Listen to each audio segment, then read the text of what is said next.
Liquor scam కి సంబంధించి కూడా కవితకు గతంలో అంటే గత సంవత్సరం కూడా ఎన్ఫోర్స్మెంట్ డైరెక్టర్ ఈడీ నోటీసులు జారీ చేసింది. తర్వాత కవిత కూడా విచారణకు సంబంధించి హాజరయ్యారు ఈడీ విచారణకు సంబంధించి. అయితే ఆ తర్వాత కూడా మరొకసారి ఈడీ కొన్ని సమన్లు కూడా పంపడం జరిగింది. అయితే కవిత దీనికి సంబంధించి మహిళా హక్కులకు సంబంధించి ఉల్లంఘించేలా ఈ నోటీసులు ఉన్నాయంటూ కూడా పేర్కొనడం జరిగింది. ఇక కోర్టు విషయానికి వస్తే కూడా కోర్టుకు సంబంధించి గత సంవత్సరం మార్చి 15 అంటే 2023లో ఒక రకంగా కవితకు ఉపశమనం కలిగింది.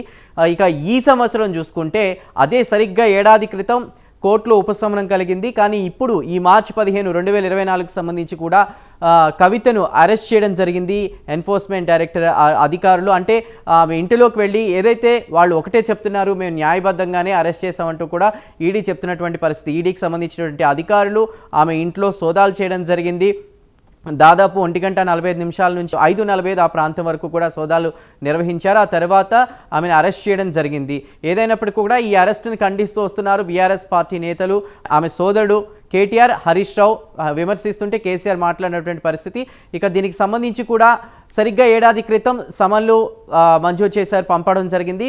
ఇక కరెక్ట్గా ఏడాది తర్వాత అంటే ఈ 2024 మార్చి 15 ఆమెను అరెస్ట్ చేశారు. అయితే ఈ నేపథ్యంలో కూడా ఆమె బెయిల్పై బయటకు వస్తారా లేదంటే వాళ్ళు అటు ఈడీ కస్టడీకి కోరుతున్న నేపథ్యంలో కవిత విచారణ ఏ దారిగా వెళ్తుంది అనేది మాత్రం వేచి చూడాలి.